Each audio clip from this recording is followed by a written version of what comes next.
नमस्कार दोस्तों, स्वागत है आप सभी का निष्काम एजुकेशन पर। अभी हम छत्तीसगढ़ के मंडी बोर्ड वैकेंसी की तैयारी कर रहे हैं, ठीक है, जिसमें आज का ये वीडियो भारतीय कृषि पर आधारित एमसीक्यू पर होगा। इससे पहले हमने इसके अधिनियम पर जो है मंडी के अधिनियम पर एमसीक्यू कर चुके हैं, ठीक है। 5 वीडियो अपलोड कर दिया जा चुका है, तो आप उसे जाकर देख सकते हैं। तो चलिए शुरू करते हैं आज का वीडियो। देखते हैं पहला क्वेश्चन क्या है। पहला क्वेश्चन है, निम्नलिखित में से कौन सा स्थान भारतीय कृषि की एक विशेषता नहीं है। कौन सा कथन भारतीय कृषि की एक विशेषता नहीं है पूछा गया है। ऑप्शन है खाद्यान्न प्रधान कृषि होती है। तो क्या भारत में खाद्यान्न प्रधान कृषि होती है, या फिर वाणिज्यिक होती है, या फिर और दूसरे प्रकार की होती है। तो देखिए खाद्यान्न प्रधान कृषि होती है, ठीक है। मुख्य रूप से खाद्यान्न फसलों की जो है कृषि की जाती है। तो ऑप्शन ए तो बिल्कुल सही कथन है, ठीक है। और विशेषता भी है भारतीय कृषि की, फसलों की विविधता पाई जाती है। तो बहुत सारे फसल पाए जाते हैं, ठीक है, बहुत सारे किस्मों की फसलें पाई जाती हैं, तो विविधता तो है, ठीक है। तो ये भी सही हो गया। फिर सिंचाई की दृष्टि से पूर्णता संपन्न है, ये गलत हो जाएगा, ठीक है। सिंचाई की दृष्टि से पूर्णता संपन्न नहीं है, बल्कि पूर्णता मानसून पर निर्भर है। 50% से ज़्यादा मानसून पर निर्भर कृषि है, ठीक है। कृषि जोत का आकार सामान्यतः छोटा होता है। तो कृषि जोत का मतलब क्या है, किसान के पास उपलब्ध भूमि का आकार, ठीक है, उपलब्ध भूमि का आकार क्या होता है, कृषि जोत कहलाता है। और ये भूमि का आकार जो है सामान्यतः भारत में छोटा पाया जाता है, ठीक है। कभी कभी कई कारण हो सकते हैं, ठीक है, कभी किसान की स्थिति या कभी प्राकृतिक स्थिति के कारण भी छोटे जोत का निर्माण करना पड़ता है, ठीक है।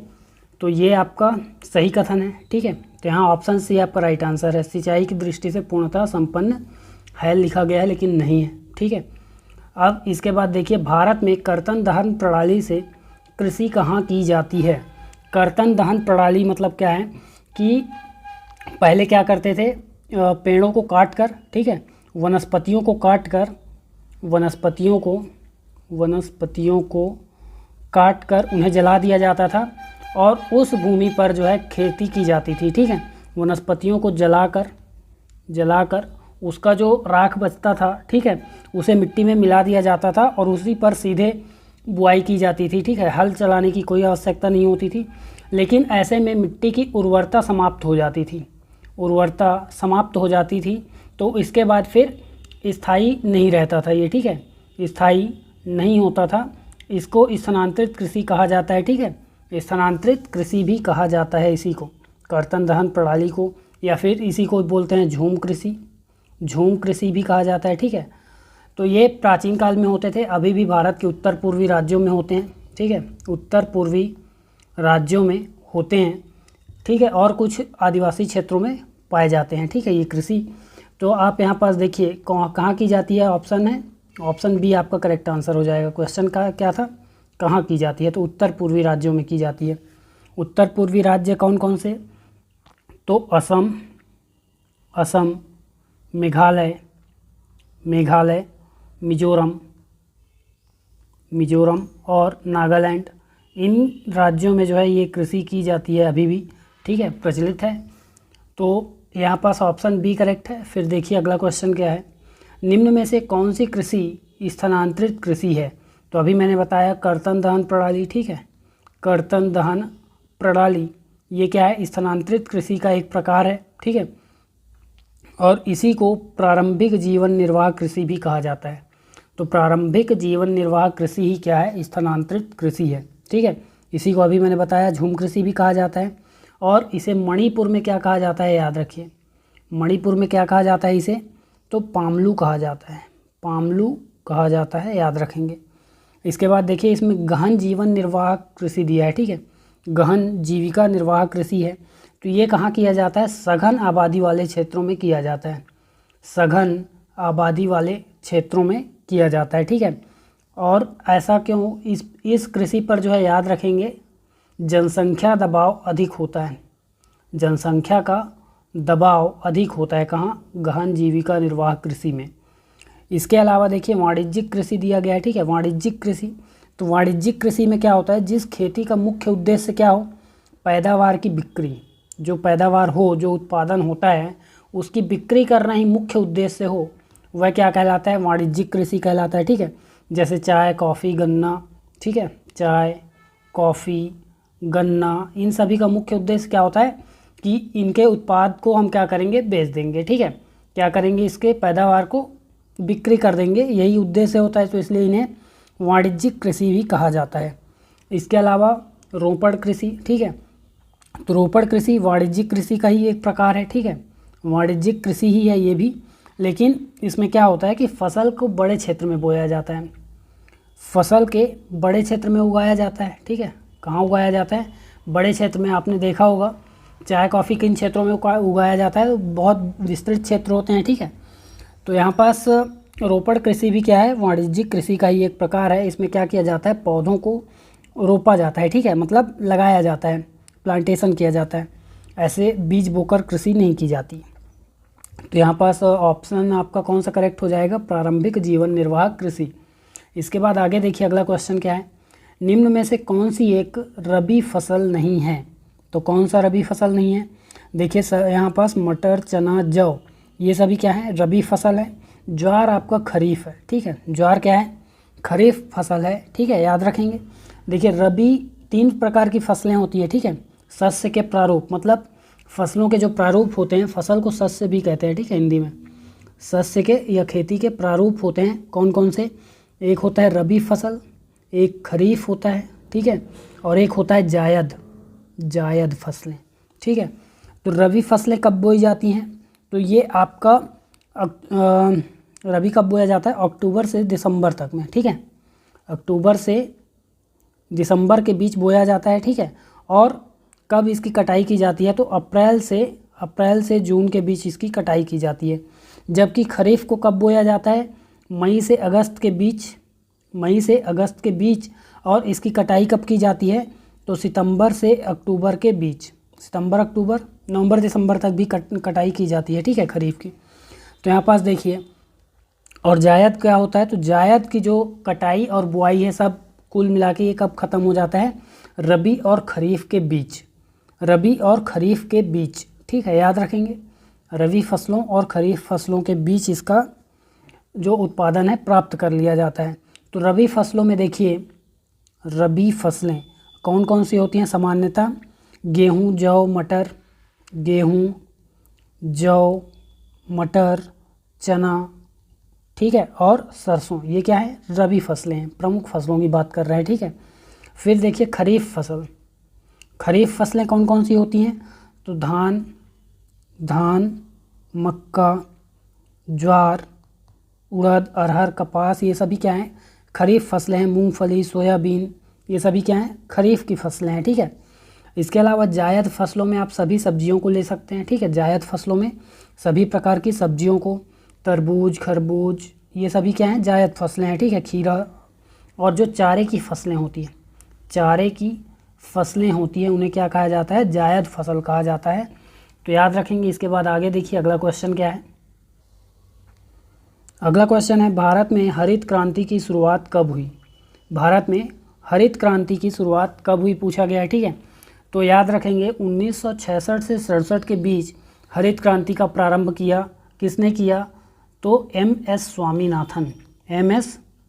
स्वामीनाथन ने इसका प्रारंभ किया था। याद रखेंगे, एम.एस. स्वामीनाथन। ठीक है, और इस क्रांति का जो उद्देश्य था वो क्या था कि फसल की पैदावार को बढ़ाना। ठीक है, कैसे बढ़ाना, तो उत्पादन की तकनीक में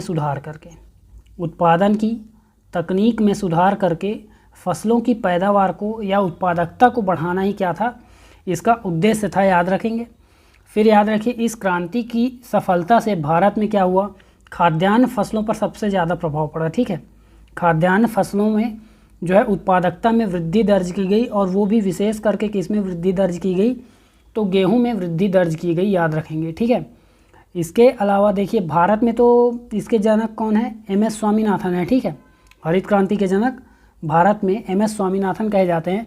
लेकिन सबसे पहले जो शुरुआत की थी हरित क्रांति की, तो नॉर्मन बोरलॉग ने की थी। नॉर्मन बोरलॉग ने इसके प्रारंभ किया, तो इन्हें क्या कहा जाता है, हरित क्रांति का जनक कहा जाता है। ठीक है, 1940 से 50 के बीच इन्होंने हरित क्रांति का प्रारंभ किया था। याद रखेंगे।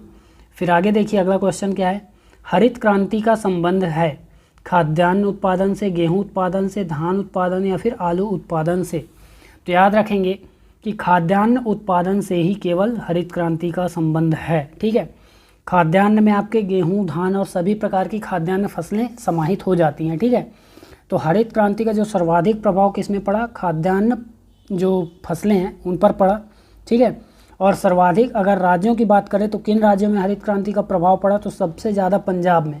ठीक है, पंजाब, हरियाणा, इन राज्यों में सर्वाधिक प्रभाव पड़ा। इसके अलावा पश्चिमी उत्तर प्रदेश जो था, ठीक है, पश्चिमी उत्तर प्रदेश में सर्वाधिक प्रभाव पड़ा। तो ये 3 क्षेत्र आप विशेष करके याद रखेंगे हरित क्रांति से प्रभावित हुए। और आलू उत्पादन से याद रखिए, आलू उत्पादन से संबंधित कौन सी क्रांति है, तो गोल क्रांति। गोल क्रांति किससे संबंधित है पूछा जाए तो आलू उत्पादन से संबंधित है। इसके बाद आगे देखिए, श्वेत क्रांति किससे संबंधित है, श्वेत क्रांति किससे संबंधित है, तो ऑप्शन है दुग्ध उत्पादन, अंडा उत्पादन, कपास उत्पादन या फिर उपरोक्त सभी। तो याद रखेंगे दुग्ध उत्पादन से संबंधित है। ठीक है, दुग्ध उत्पादन से संबंधित है।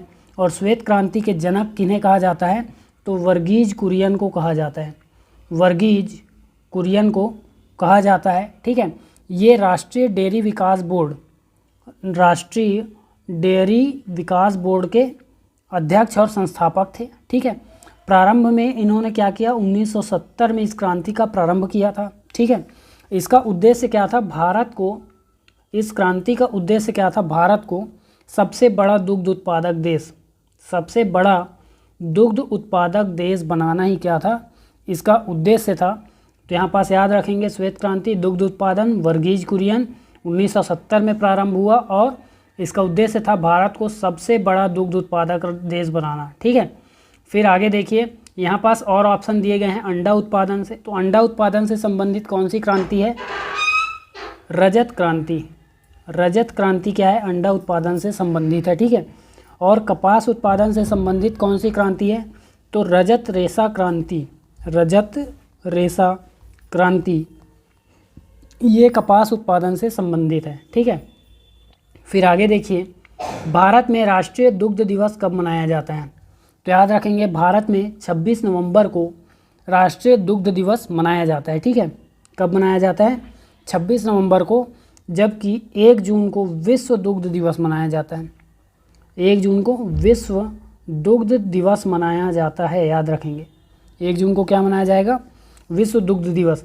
26 नवंबर को भारत में राष्ट्रीय दुग्ध दिवस मनाया जाता है, लेकिन किसके उपलक्ष्य में, तो याद रखेंगे वर्गीज कुरियन जो श्वेत क्रांति के जनक थे, वर्गीज कुरियन जो श्वेत क्रांति के जनक थे, उनके जन्मदिन के अवसर पर ये मनाया जाता है। ठीक है, जन्म दिवस के अवसर पर। फिर आगे देखते हैं अगला क्वेश्चन क्या है, नेक्स्ट है, भारत दुग्ध उत्पादन के मामले में कौन से क्रम का देश है, कौन से क्रम का देश है। श्वेत क्रांति का तो उद्देश्य था कि भारत सबसे बड़ा दुग्ध उत्पादक देश बने। ठीक है, तो क्या वह पूरा हो पाया, तो वही यहाँ पास बताने का कोशिश किया गया है कि भारत दुग्ध उत्पादन के मामले में पहले स्थान पर है। ऑप्शन ए आपका राइट आंसर हो जाएगा। ठीक है, श्वेत क्रांति सफल रही। ठीक है, अब यहाँ देखिए तीसरा स्थान पर कौन सा है, तो अंडा और टमाटर उत्पादन, अंडा उत्पादन और टमाटर उत्पादन के मामले में भारत, टमाटर उत्पादन के मामले में भारत क्या है, तीसरे स्थान पर है। और याद रखेंगे मांस उत्पादन के मामले में, मांस उत्पादन के मामले में 8वें स्थान पर है। तो याद रखेंगे। ठीक है, तो पहले स्थान पर दुग्ध, तीसरे स्थान पर अंडा और टमाटर, 8वें स्थान पर क्या है, मांस उत्पादन। ठीक है, मांस उत्पादन के मामले में 8वें स्थान पर सभी भारत का। ठीक है, भारत के बारे में बताया जा रहा है। तो इसके बाद नेक्स्ट देखते हैं अगला क्वेश्चन क्या है। अगला क्वेश्चन है श्वेत क्रांति का तीसरा चरण कब से कब तक जारी रहा। तो कब से कब तक जारी रहा, याद रखेंगे। देखिए 1970 से 81 पहला चरण, ठीक है, 1981 से 85 जो है दूसरा चरण था, फिर 85 से 2000, 85 से सन 2000 तक तीसरा चरण जारी रहा। ठीक है, प्रथम चरण में जो है महानगरों में जैसे दिल्ली, मुंबई और कोलकाता जैसे महानगरों में इसे जो है जारी रखा गया। फिर दूसरे चरणों में जो प्रमुख राज्य हैं जैसे उत्तर प्रदेश, मध्य प्रदेश, इन राज्यों में इसी प्रकार के जो मुख्य राज्य हैं वहाँ चलाए गए।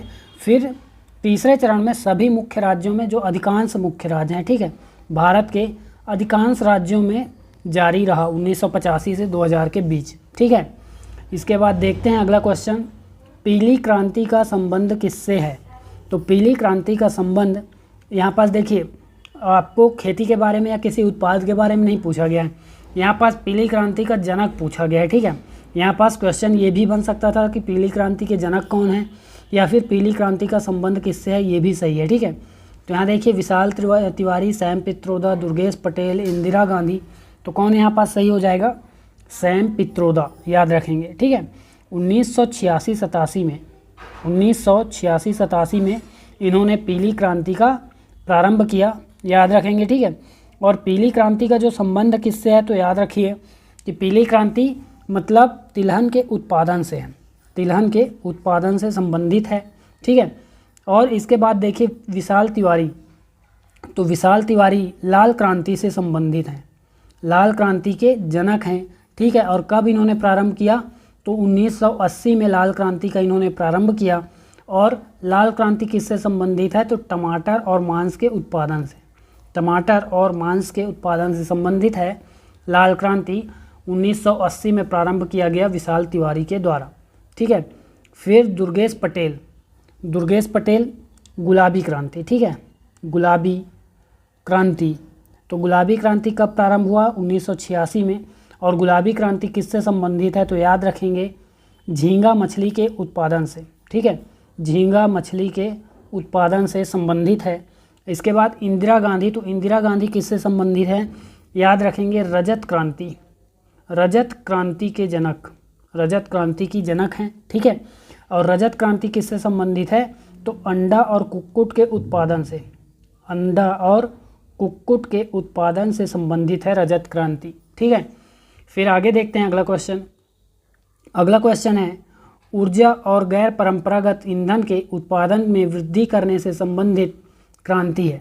तो कौन सी क्रांति है, भूरी क्रांति, यहाँ पास करेक्ट आंसर हो जाएगा। ठीक है, भूरी क्रांति करेक्ट आंसर है। नीली क्रांति किससे संबंधित है, तो मछली उत्पादन से संबंधित है, याद रखेंगे। सुनहरी क्रांति किससे संबंधित है, बागवानी फसलों के उत्पादन से, बागवानी उत्पादन से संबंधित है। फिर इसके बाद अगला क्वेश्चन, अगला जो ऑप्शन है बादामी क्रांति, बादामी क्रांति किससे संबंधित है, तो बादामी क्रांति याद रखेंगे मसाला उत्पादन से संबंधित है, मसाला उत्पादन से संबंधित है। इसके बाद देखिए यहाँ पास भूरी क्रांति पूछा गया था। ठीक है, यहाँ पास आंसर कौन सा हुआ है, भूरी क्रांति। ठीक है, उर्वरक और गैर परंपरागत ईंधन के उत्पादन में। तो इसका प्रारंभ जो है 1960-70 में किया गया। इसका प्रारंभ कब किया गया, 1960-70 में हीरालाल चौधरी द्वारा। ठीक है, याद रखेंगे हीरालाल चौधरी द्वारा। इसमें और क्या क्या है, तो देखिए केवल ईंधन ही नहीं, इसमें कॉफ़ी, कोको और अन्य उत्पादों के संबंध में जो है ये क्रांति संबंधित है। ठीक है, कॉफ़ी, कोको, इन सभी फसलों के उत्पादन से संबंधित है, याद रखेंगे। फिर आगे देखिए भारत के कुल कृषि जोत का कितना प्रतिशत सीमांत जोत की श्रेणी में आता है, तो याद रखेंगे 76%, 76% क्या है, सीमांत जोत की श्रेणी में आता है। देखिए जोत मतलब मैंने बताया अभी, ठीक है, पहले ही क्वेश्चन में जहाँ तक कि किसान के पास खेती के लिए उपलब्ध भूमि का जो आकार होता है, खेती के लिए उपलब्ध भूमि का आकार ही क्या कहलाता है, कृषि जोत कहलाता है। ठीक है, और कुल कृषि जोत का कितना प्रतिशत सीमांत जोत की श्रेणी में आता है, तो सीमांत जोत मतलब देखिए यहाँ पास कितने हैं, तो सीमांत जोत मतलब उसके पास भूमि कितनी है, 1 हेक्टेयर से कम, 1 हेक्टेयर से कम भूमि को क्या कहा जाता है, सीमांत भूमि कहा जाता है, सीमांत जोत कहा जाता है। ठीक है, फिर अगला होता है छोटी जोत, छोटी जोत, तो छोटी जोत का आकार 1 से 2 हेक्टेयर होता है। ठीक है, 1 से 2 हेक्टेयर होता है। फिर अर्ध मध्यम जोत होता है, इन सभी का आकार याद रखेंगे। ठीक है, अर्ध मध्यम जोत, अर्ध मध्यम जोत मतलब 2 से 4 हेक्टेयर, अर्ध मध्यम जोत मतलब 2 से 4 हेक्टेयर। फिर मध्यम जोत, मध्यम जोत मतलब 4 से 10 हेक्टेयर, 4 से 10 हेक्टेयर। और बड़ी जोत या वृहद जोत क्या होता है, बड़ी जोत मतलब 10 हेक्टेयर से अधिक की जो भूमि होगी उसे हम क्या कहेंगे, बड़ी जोत कहेंगे। ठीक है, तो यहाँ पास देखिए जो सीमांत जोत है 1 हेक्टेयर से कम, और ऐसी कृषि जो है भारत में कितने प्रतिशत है, 76% है, तो याद रखिए इसे। फिर आगे देखते हैं अगला क्वेश्चन। अगला क्वेश्चन है भारत के प्रमुख खाद्य फसल चावल, भारत का प्रमुख खाद्य फसल क्या है, चावल है। ठीक है, उसका वैज्ञानिक नाम क्या है पूछा गया है, तो याद रखेंगे ओराइजा ओराइजा सैटिवा, ठीक है, ओराइजा सैटिवा ये क्या है, इसका वैज्ञानिक नाम है किसका, चावल का। फिर ट्रिटिकम, ट्रिटिकम किसका है, तो याद रखेंगे गेहूं का है। प्रमुख फसलों का याद रख लीजिए, ठीक है, गेहूं और चावल का बस। फिर ये गॉसिपियम विदिया, इसे भी याद रख लीजिए, कपास का है, ठीक है। कपास के पौधे का वैज्ञानिक नाम क्या है, गॉसिपियम, ठीक है। तो इन तीनों का नाम याद रखिए, वैज्ञानिक नाम। इसके बाद आगे देखिए अगला क्वेश्चन, भारत में धान की उत्पादकता में कौन सा राज्य प्रथम स्थान रखता है। तो भारत में धान की उत्पादकता में याद रखेंगे, उत्पादकता की बात करें तो पंजाब, ठीक है, और उत्पादन में, उत्पादन के मामले में पश्चिम बंगाल, उत्पादन के मामले में पश्चिम बंगाल। लेकिन उत्पादकता, उत्पादकता शब्द यूज़ किया है, इसका मतलब क्या है कि एक निश्चित क्षेत्र में अधिक पैदावार कहाँ हो रही है। जैसे अगर 1 हेक्टेयर यहाँ है पंजाब में और 1 हेक्टेयर वेस्ट बंगाल में है, तो क्या होगा, पंजाब में अधिक उत्पादन होगा, ये यहाँ पास बताया जा रहा है, ठीक है। तो ऑप्शन ए आपका राइट आंसर है, ठीक है। लेकिन सर्वाधिक उत्पादन कौन सा राज्य करता है, तो पश्चिम बंगाल करता है, याद रखेंगे, ठीक है। पश्चिम बंगाल सबसे बड़ा उत्पादक है और उत्तर प्रदेश दूसरा सबसे बड़ा उत्पादक है धान का, दूसरा सबसे बड़ा उत्पादक धान का। छत्तीसगढ़ का अगर क्रम देखें तो इस मामले में 7वां क्रम है, ठीक है, छत्तीसगढ़ का इस मामले में 7वां क्रम है, याद रखेंगे। फिर आगे देखिए अगला क्वेश्चन, निम्न में से कौन सा चावल की एक किस्म नहीं है, चावल की एक किस्म नहीं है, कौन सा। ऑप्शन है साली, अफगानी, हीरा या फिर नीचे है अमन। तो कौन सा नहीं है, देखिए यहाँ पास करेक्ट आंसर हो जाएगा हीरा, ठीक है। हीरा कौन किसका किस्म है, तो गेहूं का किस्म है, ठीक है, गेहूं का किस्म है। देखिए चावल के देख लेते हैं हम किस्म, चावल के किस्म कौन कौन से होते हैं, तो कुछ प्रमुख किस्मों को याद रखिए, वैसे तो बहुत सारे किस्म हैं, ठीक है। तो असम, ये किस्मों के नाम है, ठीक है, असम, अफ़गानी, ठीक है, अफ़गानी, आस, और जैसे यहाँ साली है, ठीक है, साली, बोरो, और याद रखेंगे पलवा, ठीक है, पलवा। ये सभी क्या हैं, चावल की किस्मों के नाम हैं, ठीक है। फिर देखिए गेहूँ, गेहूँ, तो गेहूँ के 3 किस्म बस हैं, याद रखिए, ठीक है, 3 प्रमुख किस्म। एक है कल्याण सोना, कल्याण सोना, फिर सोनालिका, ठीक है, सोनालिका, और फिर याद रखिए हीरा। तो ये तो सभी सोना और हीरा वाला है, ठीक है, गेहूँ सोना और हीरे में, फिर बाकी इसे याद रख लेंगे, ठीक है। फिर आगे देखिए अगला क्वेश्चन क्या है, भारत में गेहूं का उच्चतम उत्पादक राज्य है, तो कौन सा है गेहूं का उच्चतम उत्पादक राज्य, तो याद रखेंगे उत्तर प्रदेश गेहूं उत्पादन में प्रथम स्थान रखता है, ठीक है। लेकिन फिर वही बात, पंजाब उत्पादकता के मामले में प्रथम है यहाँ भी, ठीक है, प्रति हेक्टेयर यील्ड यहाँ पास सर्वाधिक है, ठीक है। तो याद रखेंगे। फिर कपास कौन से शस्य प्रारूप के अंतर्गत आता है, कपास कौन से शस्य प्रारूप, मैंने शस्य मतलब बताया था, फसल प्रारूप के अंतर्गत आएगा, ठीक है। तो फसल प्रारूप मतलब कौन सा होता है, कितने प्रकार की फसलें होती हैं, तो 3, रबी, खरीफ और जायद, ठीक है। तो कपास किसके अंतर्गत आएगा, कपास आएगा खरीफ के अंतर्गत, ठीक है, खरीफ फसल के अंतर्गत आता है कपास, याद रखेंगे। और इसका शीर्ष उत्पादक, कपास के बारे में बात कर रहे हैं, ठीक है, कपास का शीर्ष उत्पादक देश कौन सा है, भारत, भारत के बाद चीन, चीन के बाद यूएसए, ठीक है, चीन के बाद यूएसए। तो भारत प्रथम स्थान पर है। कपास को वाइट गोल्ड भी कहा जाता है, ठीक है, वाइट गोल्ड भी कहा जाता है, याद रखेंगे, ठीक है। और सूती कपड़ा, इसके बारे में तो पता है, ठीक है, कि सूती कपड़ा का प्रमुख कच्चा माल है, ठीक है, प्रमुख कच्चा माल है। और प्रमुख उत्पादक राज्य की बात करें अगर भारत के अंदर, तो प्रमुख उत्पादक राज्य हैं गुजरात, ठीक है, गुजरात, महाराष्ट्र, आंध्र प्रदेश, हरियाणा और मध्य प्रदेश, राजस्थान, ये सभी क्या हैं, प्रमुख उत्पादक राज्य हैं, तो याद रखेंगे। इसके बाद देखते हैं, यहाँ झूठ हो गया है लेकिन जूट है, ठीक है। अगला क्वेश्चन क्या है, यहाँ पास जूट है, ठीक है, जूट, ज और ट, ठीक है, जूट। जूट की खेती कौन सी मिट्टी में की जाती है, तो यहाँ पास देखिए करेक्ट आंसर हो जाएगा जलोढ़ मिट्टी में, ठीक है, जलोढ़ मिट्टी में की जाती है जूट की खेती, याद रखेंगे। और काली मिट्टी जो है कपास की खेती के लिए सर्वोत्तम होता है, ये भी याद रखिए। देखिए जूट की खेती जो है, जूट के बारे में देख लेते हैं कि इसका उच्चतम उत्पादक राज्य कौन सा है, जूट का सर्वाधिक उत्पादन कहाँ होता है, तो पश्चिम बंगाल में होता है, याद रखेंगे। फिर इसे क्या कहा जाता है, हमने कपास को क्या कहा, वाइट गोल्ड, तो इसे सुनहरा रेशा कहेंगे, ठीक है, इसे क्या कहेंगे, सुनहरा रेशा। इसके बाद देखिए इसका उच्चतम उत्पादक देश भारत ही है, यहाँ भी भारत प्रथम स्थान पर है, ठीक है। और इसकी 50% खेती, 50% खेती कहाँ होती है, तो याद रखेंगे गंगा डेल्टा में होता है, ठीक है। गंगा डेल्टा में इसकी 50% खेती कहाँ होगी, गंगा डेल्टा में होती है।